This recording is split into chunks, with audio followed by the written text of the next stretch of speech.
கிறிஸ்து இயேசுக்குள் வாழ அழைக்கப்பட்ட அனைத்து சகோதர சகோதரிகளுக்கும் தேவனால் கிருபையும் தேவ ஆவியின் ஞானமும் உண்டாவதாக. இன்னைக்கு நம்ம பார்க்க போகிற சத்திய வசனத்தின் சத்தியங்கள்ல எந்த வசனங்களை நம்ம பார்க்க போகிறோம்னா, மார்க் 1ஆம் அதிகாரத்தில் 18-19 வசனங்களை பற்றி நம்ம பார்க்க போகிறோம். அதை நம்ம வாசிக்க கேட்போம். ஏற்கனவே நம்ம கடைசி சத்தியத்தில் என்ன பார்த்தோம் என்றால், இயேசு கிறிஸ்து கலிலேயா கடலோரமாக போகும்போது சீமோனையும் அவனுடைய சகோதரனாகிய அந்திரேயாவையும் அவர் என்ன பண்ணுறாரு, என் பின்னே வாருங்கள் அப்படின்னு சொல்கிறாரு. சொன்ன உடனே அவங்க என்ன பண்ணுறாங்க, தங்கள் வலைகளை விட்டு அவர் பின்னாலே போகிறாங்க. அப்போ உடனே போகிறாங்க அப்படின்னா யாரோ கூப்பிடுறாங்க பின்னாடி போகிறாங்க அப்படின்னு இல்லை, மெசியாவாகிய இயேசு கிறிஸ்து இவர்தான் அப்படின்ட்டு அவர்களுக்கு எப்படியோ அவர்களுக்கு உள்ளுணர்வு வருகிறது. அப்படின்னா அவர்கள் ஏற்கனவே மெசியாவை பற்றி எல்லாவற்றையும் பற்றியும் அவர்களுக்கு என்ன பண்ணுறாருங்க, தேடி இருக்காங்க. தேடி இருக்கும்போது அதற்கு சரியான ஒரு ஆளாக இயேசு கிறிஸ்துவே அதுதான், அந்த மெஸ்ஸியா அவர்தான், ஜீவ வார்த்தைகள் உடையவர் அவர்தான் அப்படிங்கிறது அவர்களுக்கு ஏதோ ஒரு மனதளவுல அவர்களுக்கு தோணி இருக்குது. அந்த தோணி இருக்கிறதுக்கு காரணம் வேற எதுவும் இல்லை, பிதாவானவரே அவர்களுக்கு வெளிப்படுத்தி இருக்கிறார், பரிசுத்த ஆவியானவரே அவர்களுக்கு வழிநடத்தி இருக்கிறார். அப்படி இருக்கையில் அந்த ஒரு தேடுதலின் ஒரு உச்சகட்டமாக தான் அவங்க என்ன பண்ணுறாங்கன்னா, இயேசு கிறிஸ்து என் பின்னே வாருங்கள் அப்படின்னு சொன்ன உடனே அவங்களால பின்னால் போக முடியுது. இன்னைக்கு நம்மில் எத்தனை பேர் இப்படி இருக்கிறோம் அப்படிங்கிறத யோசிக்கணும். நம்ம பெயரளவில் கிறிஸ்தவர்களாக இருக்கிறோமா? இன்னைக்கு கூட நம்ம கிறிஸ்து இங்கே வந்துட்டு என் பின்னால் வாங்கன்னு சொன்னால் நம்ம எத்தனை பேர் எத்தனை விதமான இந்த உலக காரியங்களை விட்டு அவர் பின்னால் போவோம் அப்படின்னு சற்று யோசிச்சு பார்க்கணும். ஏன்னா இன்னைக்கு பார்க்க போகிற சத்திய வசனமும் இதை சம்பந்தமாக தான் இன்னைக்கு இருக்க போகுது. அடுத்து யார் அவரை கூப்பிட போகிறார் அப்படின்னு பார்த்தபோது 19ஆவது வசனத்தை நம்ம வாசிப்போம். அவர் அவ்விடம் விட்டு சற்று அப்புறம் போன போது செபதேயுவின் குமாரன் யாக்கோபும் அவன் சகோதரன் யோவானும் படவில் அவ்வலைகளை பழுது பார்த்து கொண்டிருக்கிறதை கண்டு உடனே அவர்களையும் அழைத்தார். அப்பொழுது அவர்கள் தங்கள் தகப்பனாகிய செபதேயுவை கூலி ஆட்களோடு படவிலே விட்டு அவருக்கு பின் சென்றார்கள். இங்க இன்னும் ஒரு படி கூட இவங்க யாரெல்லாம் விட்டுட்டு போறாங்கன்னா, தங்கள் வலைகள், அதாவது தங்கள் தொழிலையும், அடுத்தது எதை விட்டுட்டு போறாங்க அப்படின்னு பார்த்தோம்னா, அவங்க அப்பாவை செபதேயுவையும் விட்டுட்டு போகிறாங்க. இப்போ இந்த இதில் ஒரு இது பார்க்கணும். ஏன்னா செபதேயுங்கிற அப்பா பேர் அடிக்கடி வந்துட்டு இருக்குது. ஏன்னா இன்னொரு இடத்துலையும் வரும். இந்த 2 பேரும் அவருடைய பிள்ளைங்க, இடி முழக்க மக்கள் அப்படின்ட்டு இவங்க 2 பேருக்கும் இயேசு கிறிஸ்துவே பேர் வைப்பார்.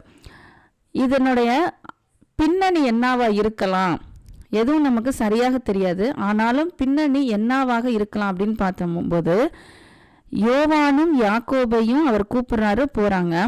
இதற்கு கட்டாயமாக அவர்களுடைய தந்தையும் சம்மதம் தெரிவித்திருப்பார். இன்னொன்று என்னன்னா, அந்த அளவுக்கு அவர்கள் அவர் அவருடைய பிள்ளைகளுக்கு தேவனை குறித்தின எல்லாவற்றையும் போதிச்சிருக்கணும். அந்த தாகத்துல இவர்கள் இன்னும் அவருக்குள்ள வளர்ந்திருக்கணும்.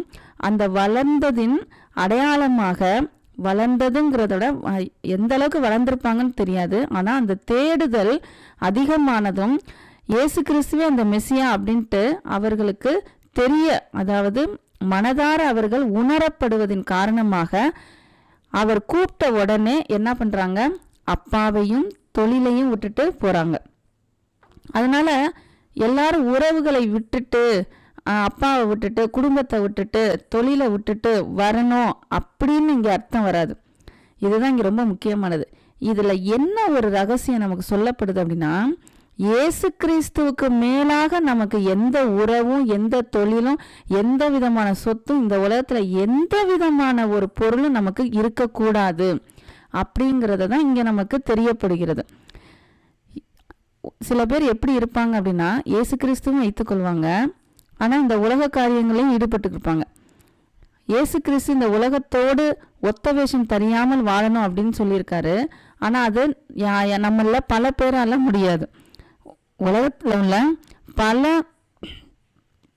சடங்குகள், பல விசேஷங்கள், தேவையில்லாத அதாவது சடங்காச்சாரங்கள் மட்டும் கிடையாது, தேவையில்லாத விசேஷங்கள் அதிகமாக அதற்கே நேரத்தை செலவழித்து கொண்டு இப்படியே என்ன பண்ணிட்டு இருப்பாங்க, பொழுதை கழிச்சுட்டே இருப்பாங்க. இப்படிப்பட்டவர்களால் எப்படி இயேசு கிறிஸ்து உண்மையிலாவே தேட முடியும்?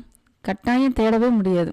அப்போ காலமும் வேஸ்ட் ஆகுது, நாளும் போகுது, உண்மையான சத்தியத்தை அவர்களால் அறிய முடியாமல் போயிடுது.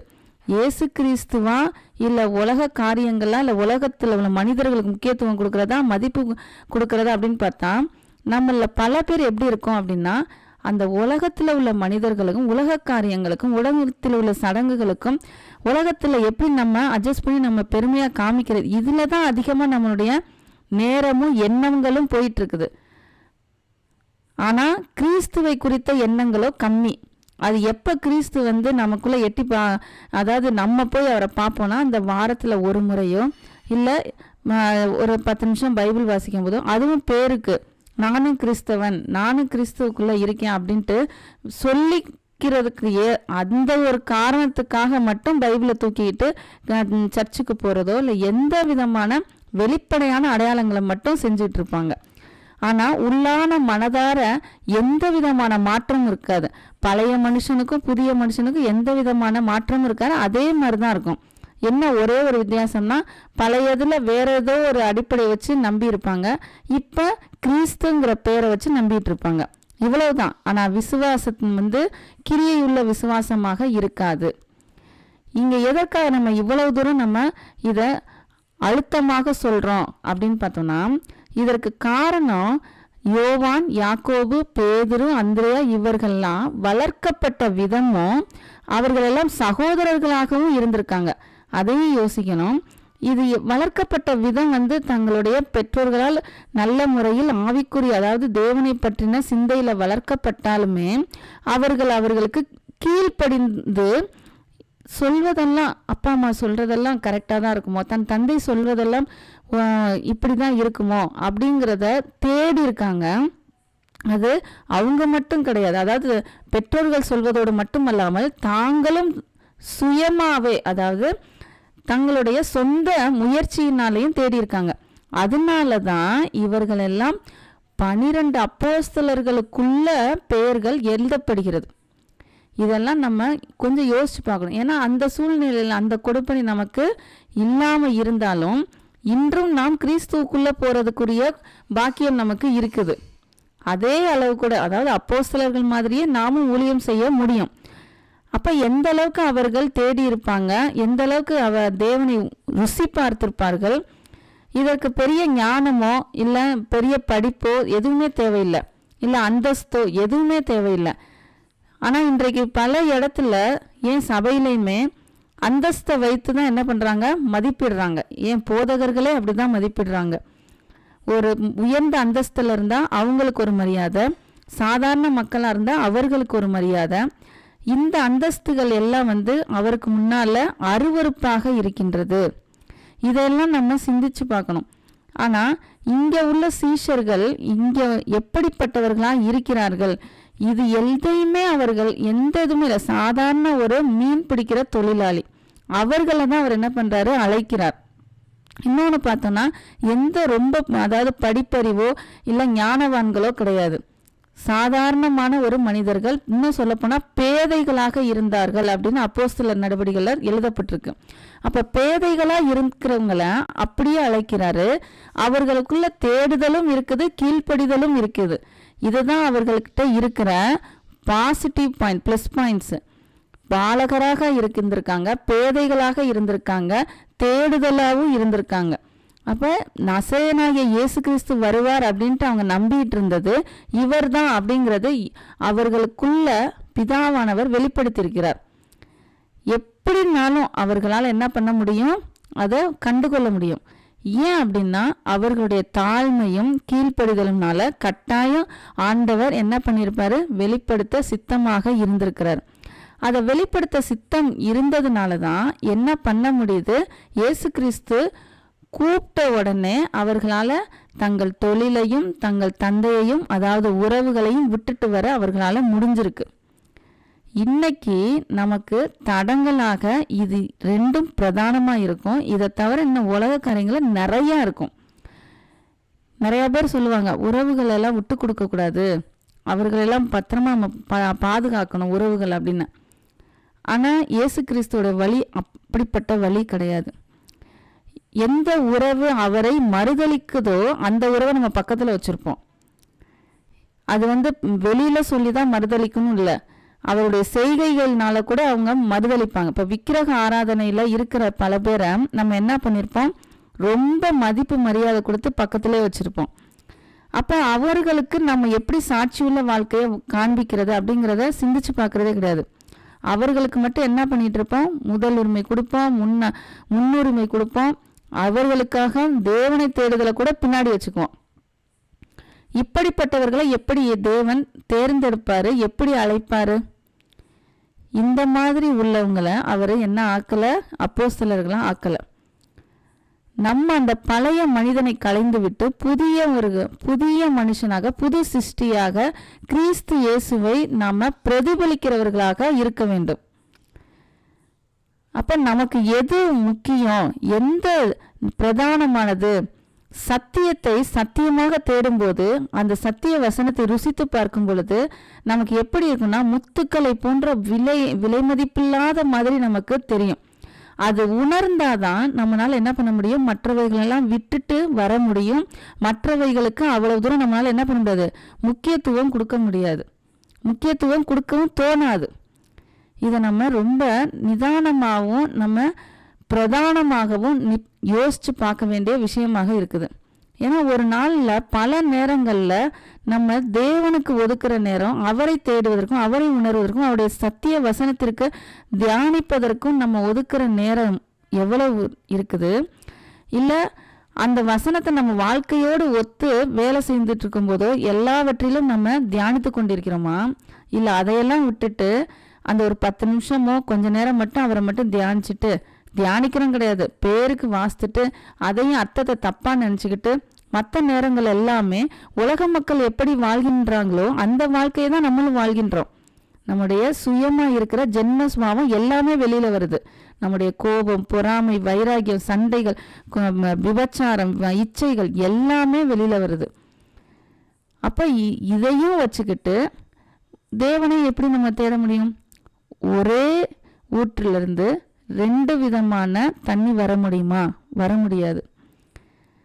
அப்போ கிறிஸ்துவை சாத்தானே பெயரளவில் அது விசுவசிக்க தான் செய்யுது. நீ தேவகுமாரன் அப்படின்ட்டு என்ன பண்ணுது, விசுவசிக்குது.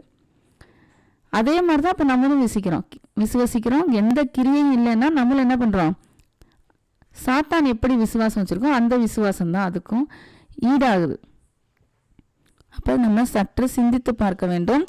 எப்படி அந்த சகோதரர்கள் எல்லாவற்றிற்கும் மேலாக கிறிஸ்துவை பிரதானமாக வைத்து அவர் சொன்ன உடனே கீழ்ப்படிதலோடு தாழ்மையோடு அவர்கள் என்ன பண்ணியிருக்காங்க, பின் சென்றிருக்கிறார்கள். உடனே அப்பாவை அப்படியே விட்டுட்டு போயிட்டாங்க. திரும்ப அவங்க அப்பாவை கவனிச்சிருப்பாங்க, என்ன வேணாலும் பண்ணியிருக்கலாம். ஏன்னா அவங்க அம்மாவே ஒரு நாள் இயேசு கிறிஸ்துவே பேசுவாங்க. அப்போ பல விஷயங்கள் பின்புலம் நமக்கு தெரியாம இருந்திருக்கலாம். ஆனால் இப்படி தான் இருக்க வாய்ப்பு அதிகமாக இருக்கின்றது. இதையெல்லாம் நம்ம எடுத்துக்கொண்டு கருத்தில் வைத்துக்கொண்டு நாம் எப்படிப்பட்ட வாழ்க்கையை கிறிஸ்துவுக்கு பிரதானமான ஒரு முன் உரிமை, அதாவது முதலிடம் கொடுத்து நம் ஆத்மாவையும் ஆவியையும் நம்ம சரீரத்தை முழுமையாக அர்ப்பணிக்க வேண்டும் என்பதை நாம் தியானித்து சிந்திக்க வேண்டிய நேரம் இது. இதை விட்டுட்டு இன்னமும் நமக்கு நேரம் இல்லை, ஒரு பிஸியான வாழ்க்கை ஓடிட்டுருக்கு, அந்த வேலை இருக்குது இந்த வேலை இருக்குது, என்னால் அதை எடுக்கக்கூட முடியல, அவரை சிந்திக்க கூட முடியல அப்படின்றோம்னா அவர் நம்ம கொடுத்தது 24 மணி நேரம். அந்த 24 மணி நேரம் கொடுத்ததும் அவரை பற்றி யோசிக்கிறதுக்காக தான். ஆனால் நம்ம அதையெல்லாம் விட்டுட்டு நம்மளை பற்றியே நம்ம யோசிச்சுட்டு நமக்கு வாழ்க்கை ஓடிட்டுருக்கு. அப்போ நம்ம எந்த அளவுக்கு பரிதாபப்படக்கூடியவர்களாக இருக்கிறோம் அப்படிங்கிறத சிந்தித்து பார்க்கணும். ஏன்னா விலையேறப்பெற்ற ரட்சிப்பை கிறிஸ்து மூலமாக நமக்கு கொடுத்திருக்கிறார். வெறுமனே கிறிஸ்துவை ஏற்றுக்கொண்டுவேன், அதனால நான் ரட்சிக்கப்பட்டவன் சொல்லலாம், ரட்சிக்கப்பட்டவன் சொல்லலாம் அப்படின்னு நம்ம சொல்ல முடியாது. ஏன்னா ரட்சிப்பு பூரணமாக கடைசி நேரத்தில் தான் புரியும், எப்படிப்பட்ட ரட்சிப்பை நாம் முழுமையாக நாம் அடைந்திருக்கிறோம் அப்படின்னு. அப்போ இந்த மாதிரி அதாவது சகோதரர்கள் இந்த மாதிரி சீஷர்கள்ட்ட இருந்த ஒரு தாழ்மையும் ஒரு கீழ்ப்படிதலும் எல்லாத்துக்கும் மேலாக முதலாவதாக அவருக்கு முன்னுரிமை கொடுத்தது நம்மள்கிட்ட எவ்வளவு தூரம் இருக்குது அப்படிங்கிறத நம்ம சிந்தித்து பார்க்கணும். சில நேரங்களில் உறவுகள் கூட என்ன பண்ணுன்னா நாம் கிறிஸ்துவின் பின்னால் போவதற்கு தடங்களாக இருக்கும். அப்போ எதெல்லாம் நமக்கு தடங்களாக இருக்கின்றதோ அதை உடனே நம்ம என்ன பண்ணணும், வெட்டி எரிந்து போடணும். இதைதான் இயேசு கிறிஸ்துவும் சொல்கிறார், உன் கை உனக்கு இடரலா இருந்தால் வெட்டி போடு, உன் கால் உனக்கு இடரலா இருந்தால் வெட்டி போடு, உன் கண் உனக்கு இடர் இருந்தால் பிடுங்கி போடு அப்படின்னு சொல்றாரு. இது எல்லாமே எப்படிப்பட்டது அப்படின்னு பார்க்கல, எல்லாமே சரீர உறுப்புகளோடு இருக்குது. அப்படின்னா என்ன அர்த்தம், நம்மளோட ஒன்றித்து இருக்குது. அப்ப இந்த உறவுகளும் அப்படிதான், இந்த தொழிலும் அப்படிதான், இந்த உலகத்தோடு சம்பந்தப்பட்ட எல்லா காரியங்களும் நம்மளோட ஒன்றித்து இருக்கிறது. அப்ப எவ்வளவு தூரம் உன்னால உன்னோட விஷயங்களோட உன்னோட ஒன்றித்து இருக்கின்றனவோ அத்தனையுமே எவையெல்லாம் இடரலா இருக்கிறதோ அது எல்லாத்தையும் உடனே தரித்து எரிந்து போடுவதற்கு தயாராக இருக்க வேண்டும். எவ்வளவு சொத்து இருந்தாலும் சரி, எவ்வளோ பெரிய வேலை இருந்தாலும் சரி, சொந்தக்காரங்க எவ்வளோ இருந்தாலும் சரி, அவர் எடுத்துக்காட்டாக சொந்த தகப்பனையே போட்டுவிட்டார். அவர்களெல்லாம் நமக்கு தடங்களாக இருந்தால் எரிந்து போட்டுட்டு என்ன பண்ணணும், அவர் பின்னால போவதற்கு தான் நம்ம முன்னுரிமை முதலாவதாக இடம் கொடுக்காம ஒழிய இன்னும் உலகத்தோட ஒத்த வேஷம் தரிச்சுக்கிட்டு அவங்கெல்லாம் எப்படி பண்றாங்களோ, எந்த சடங்குகள்லாம் பண்றாங்களோ அதையும் நம்ம பண்ணிக்கிட்டு அவருடைய விசேஷங்களுக்கு அதிகமான நேரத்தை ஒதுக்குவது. இன்னைக்கு பார்த்தோம்னா பல நேரங்கள் அந்த விசேஷங்களுக்கு நம்ம நேரத்தை ஒதுக்காம இருந்தோம்னா அதுல நேரம் நமக்கு நிறைய கிடைக்கும். அந்த நேரத்திலேயாவது நம்ம என்ன பண்ணலாம், இயேசு கிறிஸ்துவை அவரை அறிகிற அறிவிலையும் பிதாவை அறிகிற அறிவிலும் நம்ம வளர முடியும். அதனால இன்னைக்கு நம்ம பார்த்த சத்திய வசனத்துல எதை நம்ம முக்கியமானதாகவும் பிரதானமானவும் பார்த்தோம்னா, இயேசு கிறிஸ்துவையே நாம் முதலாகவும் பிரதானமாகவும் வைத்து அவருடைய வசனத்தையே நாம் பிரதானமாக வைத்து அதை தியானித்து உலகத்துக்கு ஒத்த வேஷம் தெரியாமல் எது நமக்கு தடங்களாக இருக்கின்றனவோ எவையெல்லாம் இருக்கின்றனவோ அவை எல்லாவற்றையும் நாம் எரிந்து போட்டுவிட்டு எப்படி சீஷர்கள் அன்போடு தாழ்மையோடு அவர் பின்னால சென்றார்களோ அதே மாதிரி நாமும் செல்ல வேண்டும். அடுத்த சத்தியத்துல நாம் இன்னொரு சத்திய வசனத்தோடு நம்ம பார்ப்போம்.